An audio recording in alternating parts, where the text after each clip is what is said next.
So Lucy's got us up next. She will talk to us about designing for our future selves. Interestingly enough, we work in the same field of designing digital products, services, and quite often, you know, if you're over 30, you're not interesting anymore, right? But if designing for old people doesn't sound sexy, think about designing for your future self. And I think that was something I took away from your talk, which was incredible. Thank you so much, Lucy, and thank you very much. Good morning, ladies, or good afternoon, whatever it is now.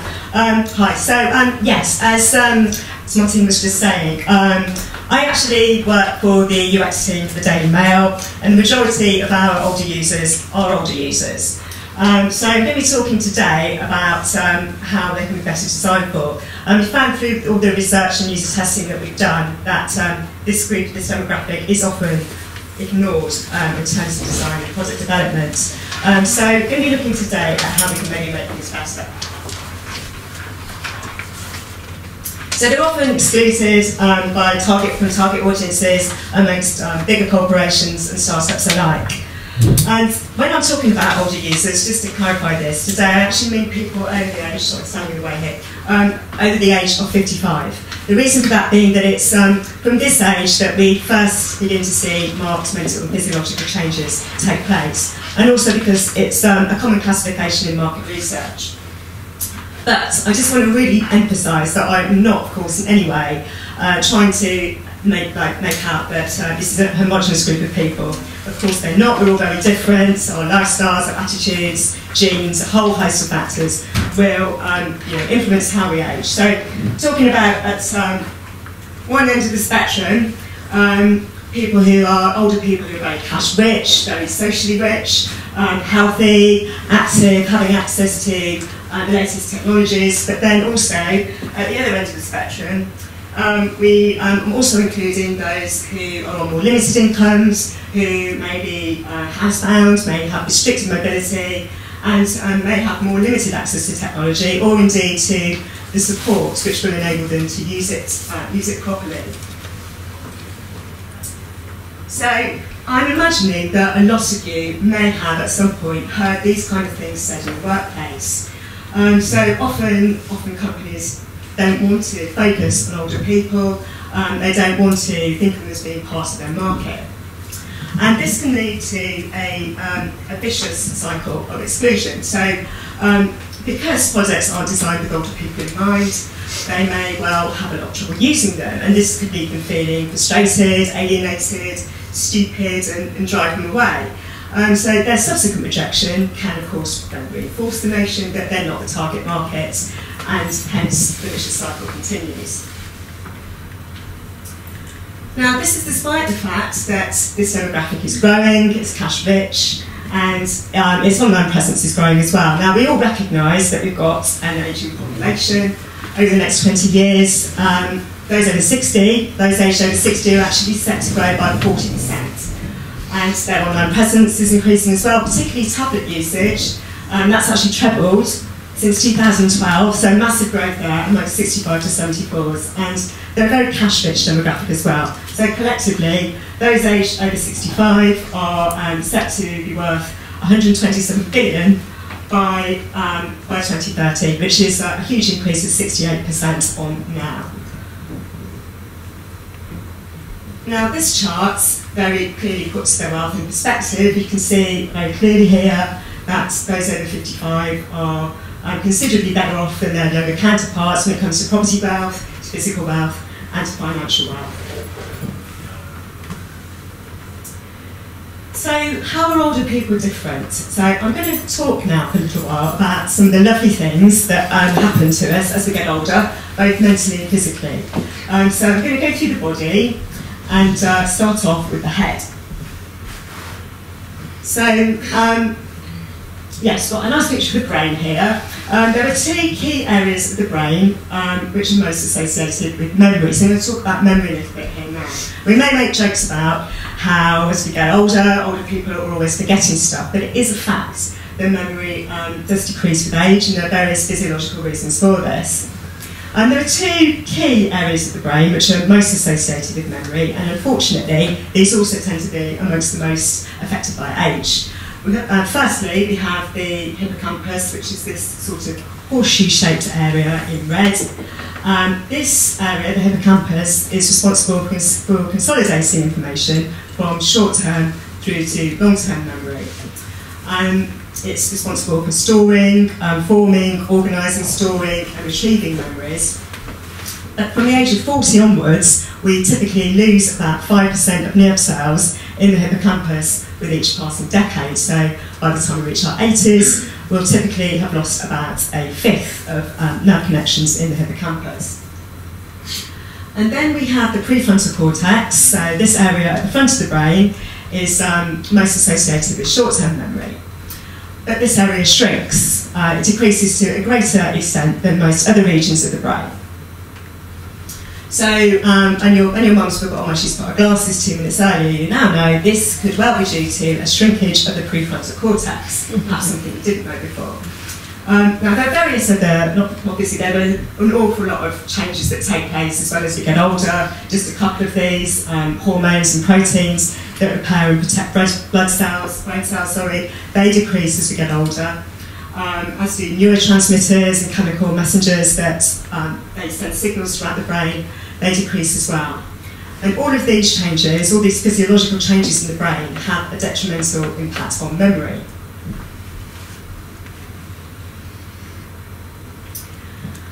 The result, as a result of these changes in the brain, it results in slower processing speeds, reduced processing resources, and we also see our filtering processes diminished as well.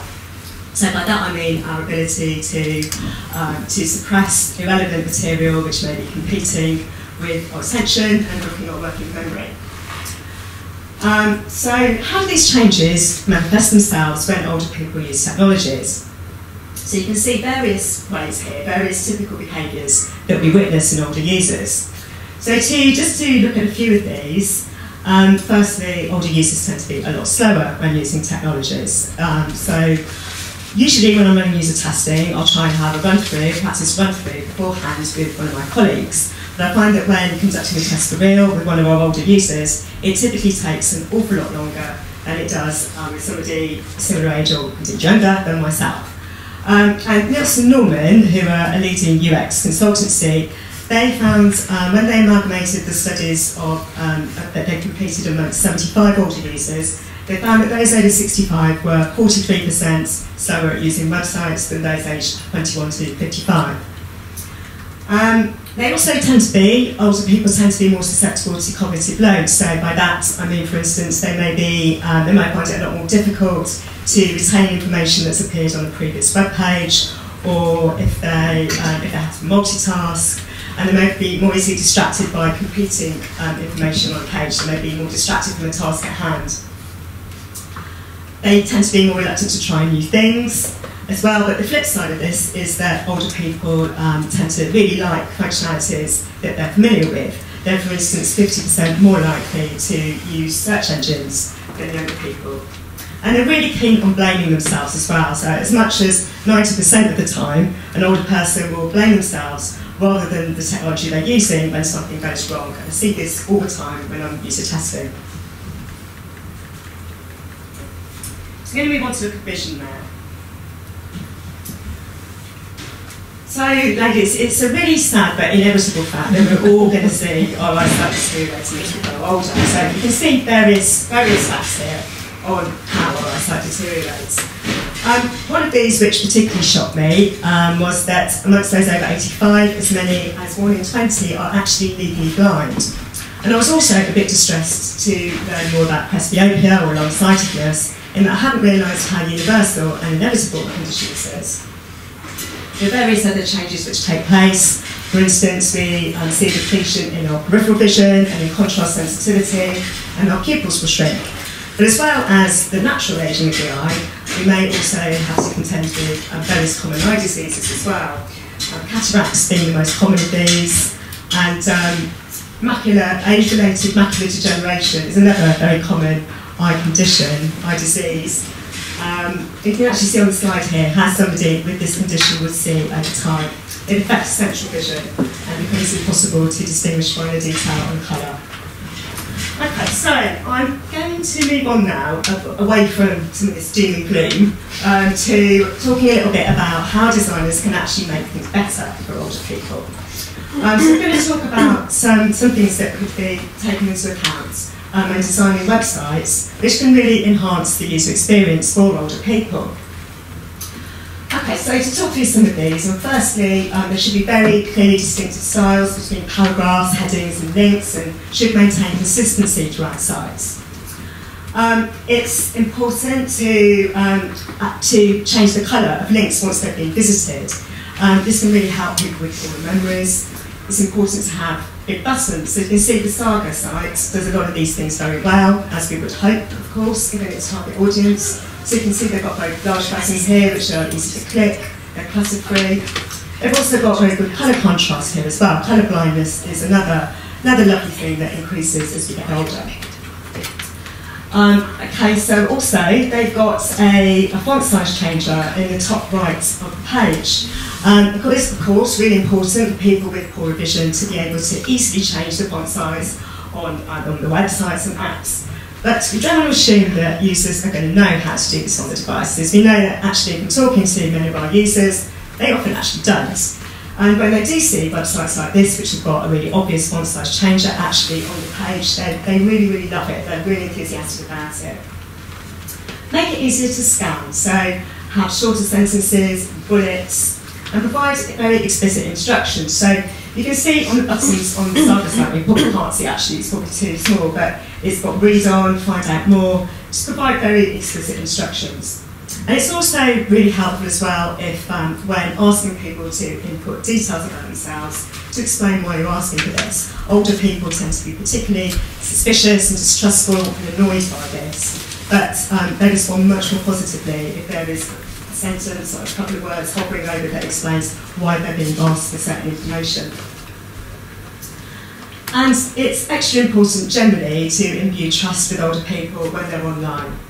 So let's do this by including padlock symbols, emphasise words such as safe, secure, confidential, just little things like that. You can see on the Nationwide site, they do a lot of these things well also. We've got a padlock sign next to the login button there. And also, whenever possible, stay in one window. I can't emphasise that enough. But I did some user testing recently, and 10 out of the 10 people I interviewed, when they're on a website which a certain channel opened up in a new page, none of them could get back to the original site. So yeah, it's really, really important to do that. So I've talked a lot about how technology and design is failing older people, but let's not forget that there are also ways in which technology is hugely helping older people as well, and hopefully we'll see a lot more of this. So just, see online shopping, that's of course a massive godsend to people with reduced mobility. Services such as FaceTime can help reduce social isolation amongst older people. It looks as though in the future we're even going to be getting automated cars, which again can really help with those with reduced mobility and dexterity, although it's perhaps also a bit of a scary concept as well. I don't know whether any of you are familiar with Barker's Digital Eagles. So they're a group of volunteers who are going out and helping older people use technology. A really great initiative. Hopefully we'll see more initiatives like that in the future. And there's also a whole host of devices which are either in the market or in development to help people with augment their lost senses. So just to look at some of these really, really quickly. We have, for instance, vibrating shoes now, which can help blind people actually feel their direction. There are smartwatches which can predict seizures by measuring the levels of electricity in your skin. So that's helping keeping people safe. The Google Lens is in prototype. That will be aiding people with diabetics. It measures the levels of glucose in their tears. And there are, for instance, Bluetooth hearing aids which can connect up with TVs, for instance, so family members with poor hearing don't need to be worried about blasting out the rest of their family. They can actually be able to hear the TV much more easily. And there's also a whole host of devices as well which are helping to keep older people medically safe, or people generally medically safe. and as a result, extending their independence. Medical alarms, they've actually been around for a while now. Typically, someone will be given an alarm to wear around their neck with a button to press, and they're in an emergency. An obvious shortcoming with this is, what if you were to fall over, knock yourself unconscious? Clearly there is not going to be any button pressing. And this actually, a friend of mine, one of her relatives, this actually led to a fatality recently. Philips Lifeline, though, have set things up a notch with this. They've actually included now an automated alert which can detect people falling over, and help is automatically called for. There are various medication monitoring systems as well, such as MedMinder's pill dispenser, which issues alerts to remind people to take the medication, and home care monitoring systems, which comprise sensors in different locations in the home, so they track and analyse everyday movement activities through the home. So you measure an older person opening the fridge, going to the bathroom, taking the medication. Conversely, if the fridge isn't being opened, if that hasn't been opened for a very long time, that can alert a loved one. So you can see here examples, there's many, many examples, of course, of how technology is really enhancing older people's lives, and perhaps in some instances even saving their lives. So really I just wanted to give you some food for thought this morning, maybe tell you about some things about older people which weren't so clear, and talk about ways in which designers can really help older people's experiences when using technology. And this can really enhance their lives a lot, so it'd be really good to see this embraced a great deal more. Our future selves will thank us for it. So thank you very much.